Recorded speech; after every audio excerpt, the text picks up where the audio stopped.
Saya akan membacakan CV dari, saya selalu memanggilnya Bang Ben. Mohon maaf Bang Ben, ya. Ini Pak Benyamin Mangitung. Saya kira kita tahu semuanya, beliau sangat aktif sejak mungkin sebelum terbentuknya Kagama TP. Ya, beliau banyak memberikan kontribusinya ke fakultas, ya. Jadi kalau dari CV-nya, beliau lahir di Makassar pada 27 Agustus 56, jadi cukup senior di alumni Fakultas Teknologi Pertanian. Ya. Beliau angkatan 75, jadi saya nggak sempat ketemu nih, beliau lulus, saya baru masuk. Ya. Kemudian saat ini bekerja ataupun owner kalau nggak salah ya, di perusahaan pengolahan perikanan di Jawa Timur. Usaha yang sedang ditekuni saat ini wirausaha di BJ Seafood, ya, berbagai jenis, ya. Kemudian juga saya kira sebagai pengelola resort yang bernama BJBR kalau singkatannya. Waktunya kami sampaikan sekitar 30 menit, Bang Ben, karena ini menjadi fokus nantinya untuk memicu atau men-trigger diskusi kita. Ya. Monggo, Bang Ben, waktu dan tempat kami persilahkan.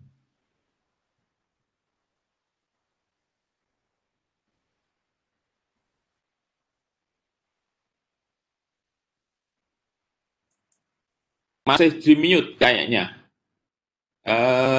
Ya, mic-nya masih di mute. Atau di setting dari mana? Oke, sudah. Kedengaran? Silakan. Ya. Oke. Selamat pagi. Terima kasih buat moderator Dimas Lilik, Profesor Lilik Supriyanto, yang saya hormati Bu Dekan FTP, Prof.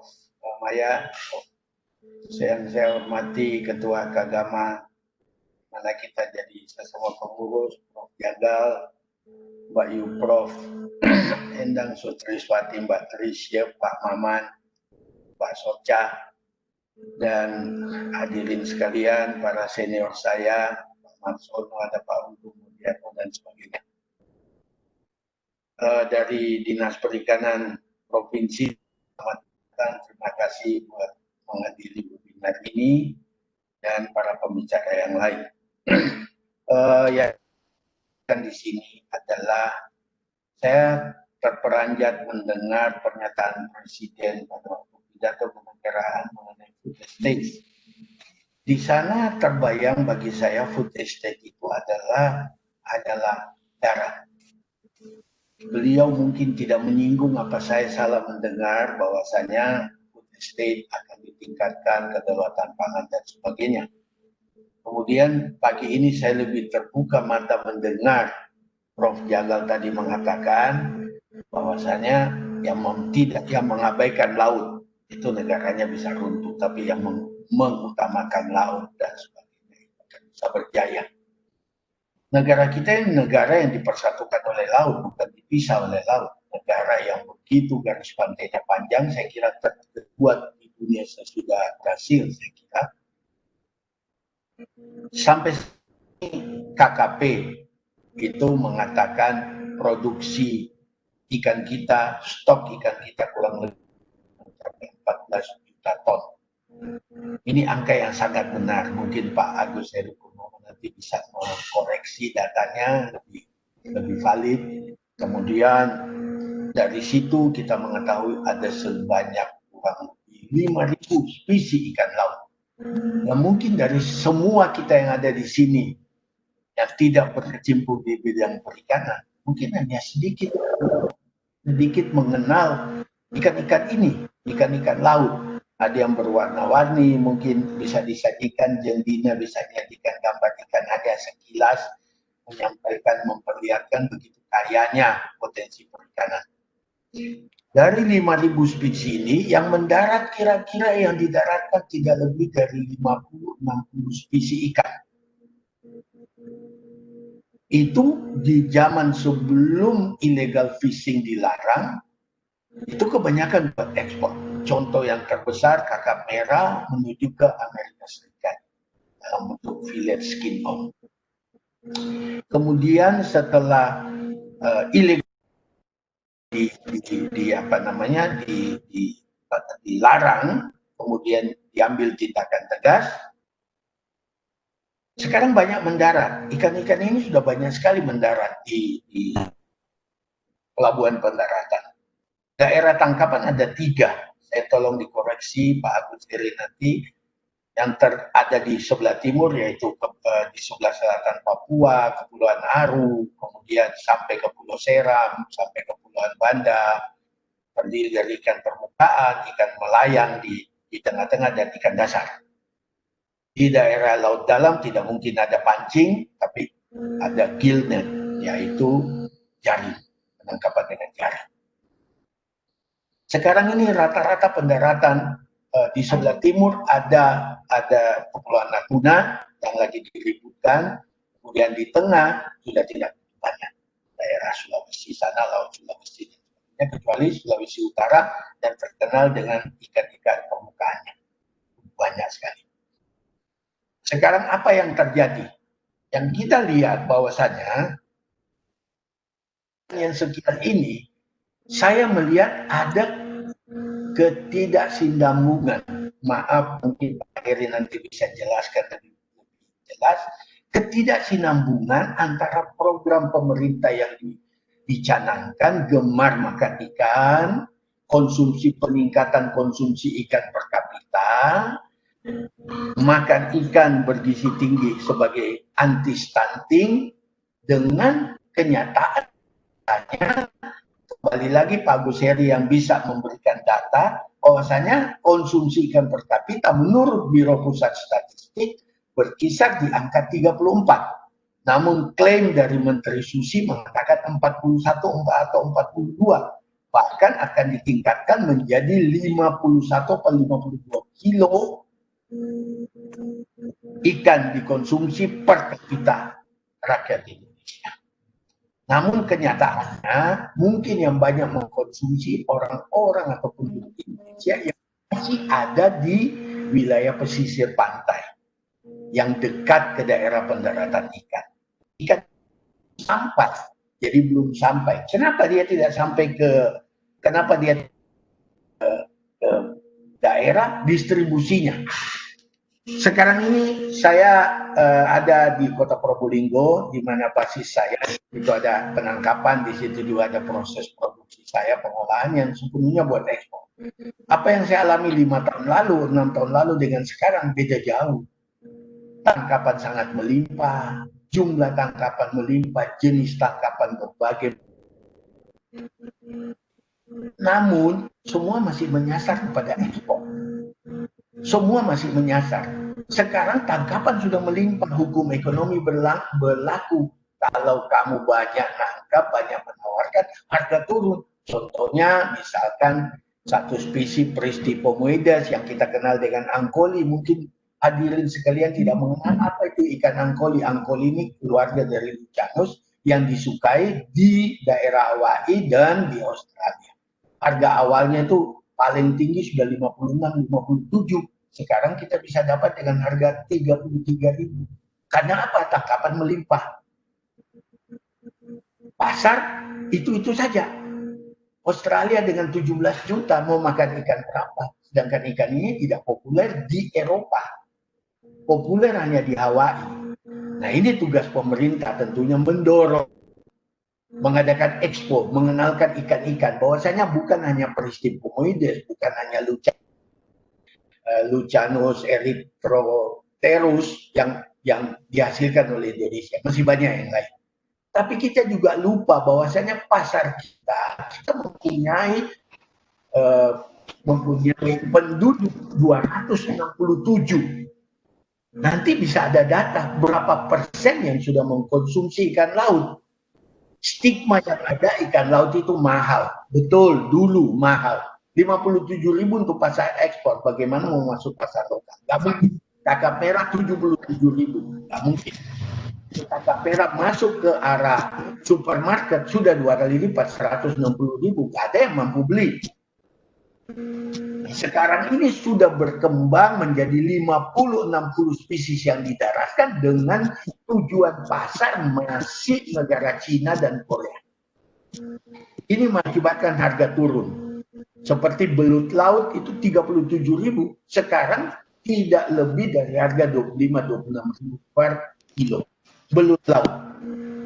Apa itu belut laut? Enak dimakan, tidak bahaya kah? Tidak mengakibatkan gangguan kesehatan. Jelas ini membutuhkan suatu penjelasan, di mana saya berbicara dengan Prof. Tris yang mengatakan di sini fungsinya atau perannya fakultas dan KKP menghapus stigma yang mengatakan wah ikan laut mungkin Dina bisa tampilkan ikan kakak tua yang begitu berwarna-warni. Kalau kita makan ikan berwarna-warni, apa enggak nanti kulit kita jadi depigmentasi, kemudian kulit kita menjadi belang-belang dan sebagainya. Nah, dari sini timbul bagaimana tangkapan kita sekarang harus dinikmati oleh penduduk. Jelas yang dulu buat ekspor yang tidak terjangkau seperti Pristipomoides itu $11.75 mendarat di Australia harganya. Kalau kita rupiahkan sudah nggak mungkin untuk dijual di pasar lokal. Orang lebih cenderung memakan ikan budidaya perikanan darat misalnya. Sekarang ini sudah saatnya banyak sekali 50-60 spesies yang berlimpah, 14.000, 13.000 harga mendarat di kota Probolinggo. Saya tidak bicara di kota lain.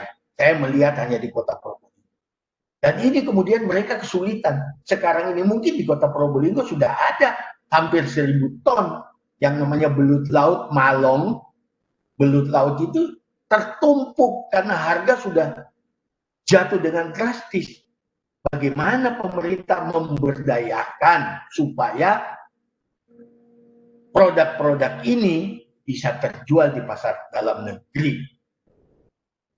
Ini diperburuk dengan satu keadaan bahwasanya musim itu hanya 2. Sekarang ini musim air dingin dari Australia. Berarti tidak ada ikan-ikan yang bagus mutunya kecuali belut laut dan ada satu jenis croaker yang bisa ditangkap di selatannya Kepulauan Arab.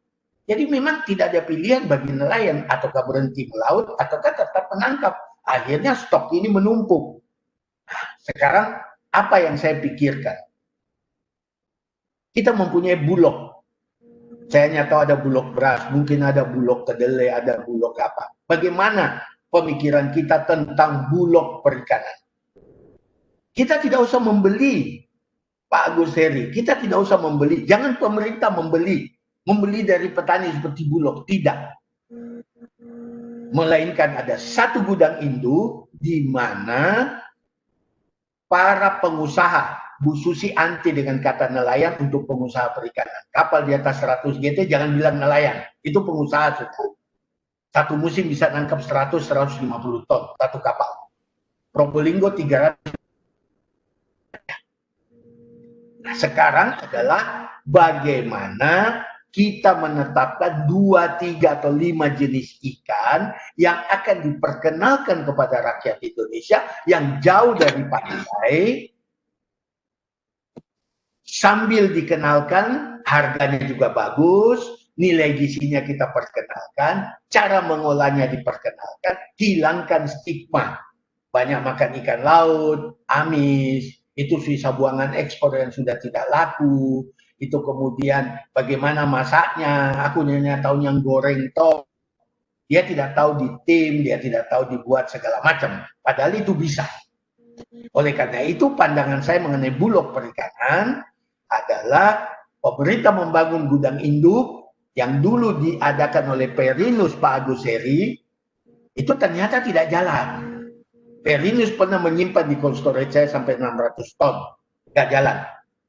Nah sekarang adalah bagaimana ada satu gudang induk membeli 4-5 jenis dari pengusaha perikanan dengan harga patokan tertinggi sudah. Jadi semacam HET. Katakanlah saya mau ikan yang 12.000. Ikan apa saja? 5 macam. Oke. Kemudian dari gudang induk ini disebar ke daerah-daerah yang jauh dari pantai. Di situ kita siapkan kontainer. Dina bisa diperlihatkan kontainer itu 20 feet yang bekas cuman 40-50 juta konsumsi listrik. 10 kW total. Dia bisa menyimpan pada suhu minus 18. Daya simpannya 10 sampai 16-17 ton. Mungkin 10 ton. Ya, misalkan, saya ibaratkan dulu, saya umpamakan, kita taruh satu di Kabupaten Kulon Progo. Kirim ke sana 10 ton, harga 13.000. Kemudian ada pengecer membeli dengan 15.000 sampai ke tingkat rumah tangga paling mahal 17.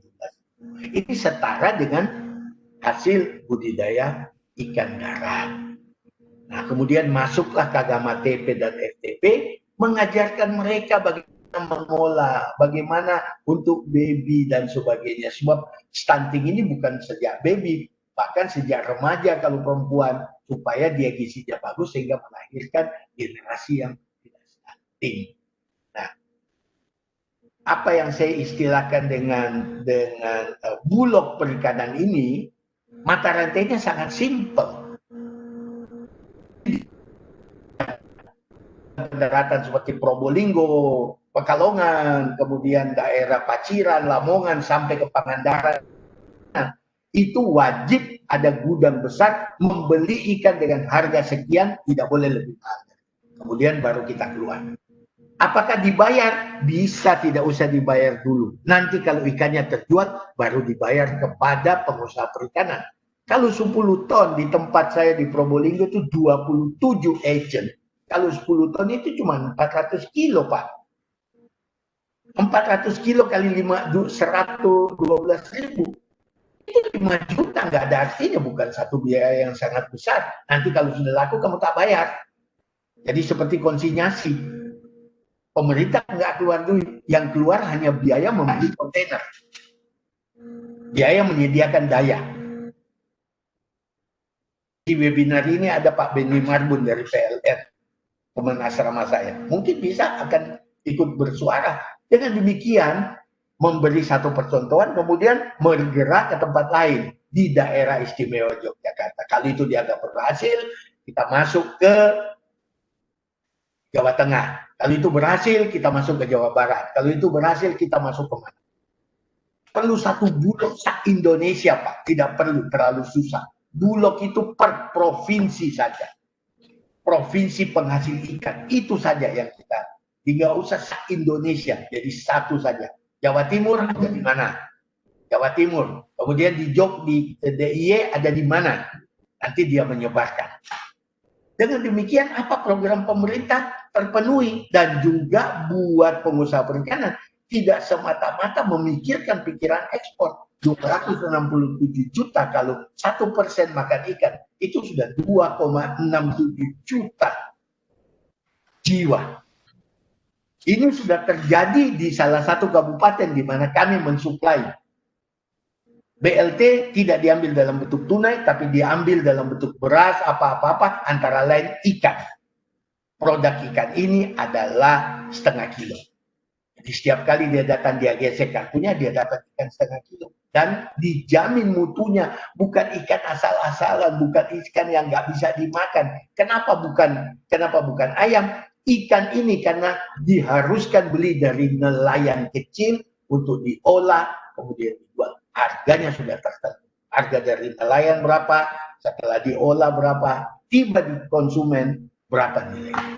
Dan ini sangat berhasil. 134.000 kepala keluarga di satu kabupaten itu sudah sekitar 89 dengan senang hati menerima produk ini. Karena mereka merasa, produk ini bukan produk buangan, bukan produk yang asal-asalan, tapi ini produk dikemas dengan baik, dibuang isi perutnya, dibuang insangnya. Dan kita lihat kehidupan masyarakat kita sekarang sudah berubah. Mereka malas disuruh belikan utuh, mesisi, cabut insannya, buang isi perutnya. Ibu-ibu sudah jarang sekali yang bisa menyiyani ikan. Anak-anak sendiri kalau ikan ada durinya malas makan.